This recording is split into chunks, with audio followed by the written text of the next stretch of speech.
Assalamualaikum warahmatullahi wabarakatuh. Perkenalkan, nama saya Sofiatul Muharrama, NIM E 2019-2010. Di sini saya akan menanggapi video sebelumnya dari Bapak Abdul Wadud Nafis LCMEI selaku dosen pengampu mata kuliah Ekonomi Makro Islam. Di sini saya akan menanggapi tentang inflasi dalam perspektif ekonomi konvensional dan ekonomi Islam. Inflasi. Apa itu inflasi? Inflasi adalah kecenderungan naiknya harga secara umum dan terus-menerus dalam waktu dan tempat tertentu.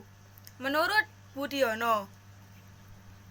Di sini ada 3 macam inflasi. Yang pertama, berdasarkan sifatnya. Yang kedua, berdasarkan penyebabnya. Yang ketiga, berdasarkan asalnya. Yang pertama, berdasarkan sifatnya atau laju inflasi dibagi menjadi 3, yaitu 1. Inflasi merayap atau scraping inflation, yaitu inflasi ini ditandai dengan peningkatan laju inflasi yang rendah, biasanya kurang dari 10% per tahun.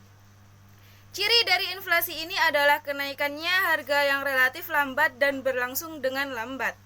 Yang kedua, inflasi menengah atau galloping inflation, yaitu inflasi ini sedikit tinggi dibandingkan inflasi merayap.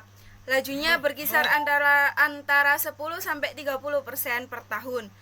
Jenis inflasi ini ditandai dengan kenaikan harga yang cukup besar dalam waktu singkat.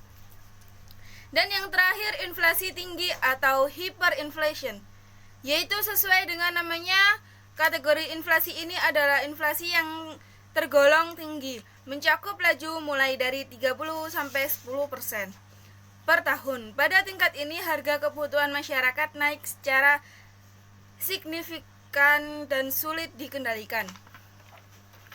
Selanjutnya, berdasarkan penyebab inflasi dibagi menjadi 2.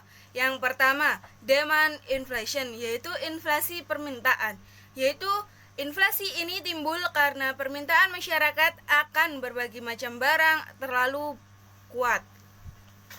Dan yang kedua, cost inflation atau inflasi penawaran, adalah inflasi ini timbul karena kenaikan biaya produksi atau berkurangnya penawaran agregatif. Dan yang ketiga, berdasarkan asal dari inflasi dibagi menjadi 2, yaitu yang pertama, inflasi yang berasal dari dalam negeri atau domestic inflation, yaitu inflasi ini biasanya diawali dengan adanya defisit dalam APBN. Jika pemerintahan memutuskan untuk membiayai APBN dengan melakukan pencetakan uang baru, maka akan meningkatkan jumlah uang yang beredar. Nah, meningkatnya jumlah uang beredar ini akan cenderung meningkatkan harga-harga kebutuhan. Akhirnya, timbul deh inflasi dalam negeri. Yang kedua, inflasi yang berasal dari luar negeri atau imported inflation, yaitu inflasi ini timbul karena naiknya harga-harga kebutuhan di luar negeri. Yang kedua, inflasi yang berasal dari luar negeri atau imported inflation, yaitu inflasi ini timbul karena naiknya harga-harga kebutuhan di luar negeri atau di negara mitra dagang. Karena harga kebutuhan di luar negeri meningkat, otomatis harga barang tersebut pada saat dijual ke Indonesia juga akan menjadi tinggi. Selanjutnya, sebab-sebab inflasi.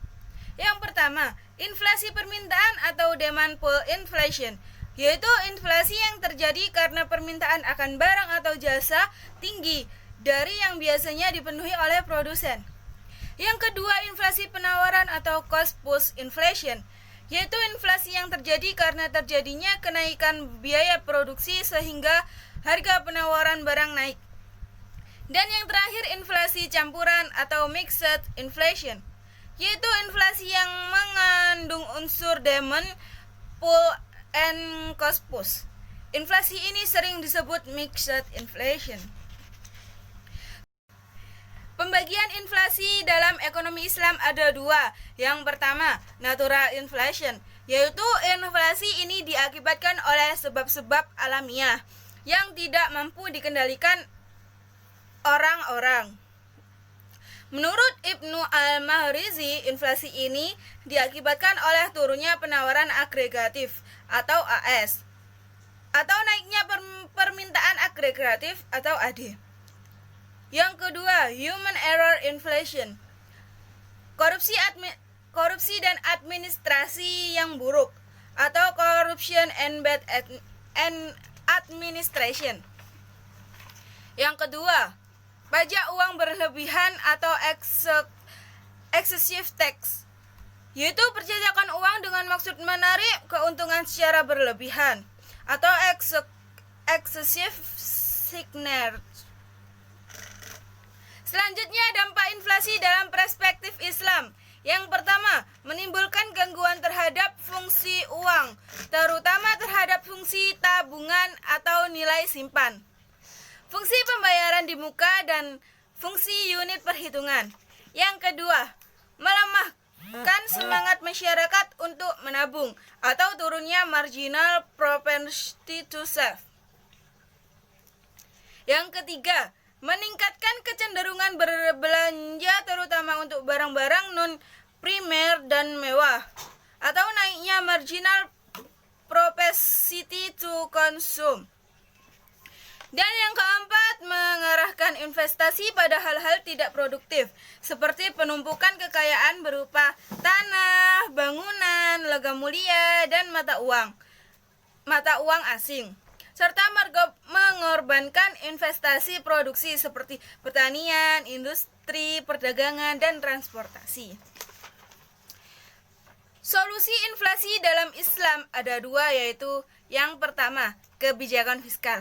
Apa sih kebijakan fiskal? Tujuan dari kebijakan Islam adalah untuk menciptakan stabilitas ekonomi, tingkat pertumbuhan ekonomi yang tinggi, pemerataan pendapatan. Dan yang kedua, kebijakan moneter. Apa sih kebijakan moneter itu?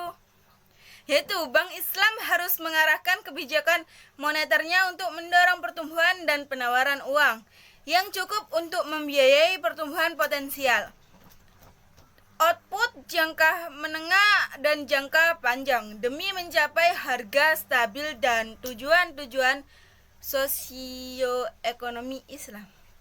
Sekian, terima kasih penjelasan dari saya. Wassalamualaikum warahmatullahi wabarakatuh.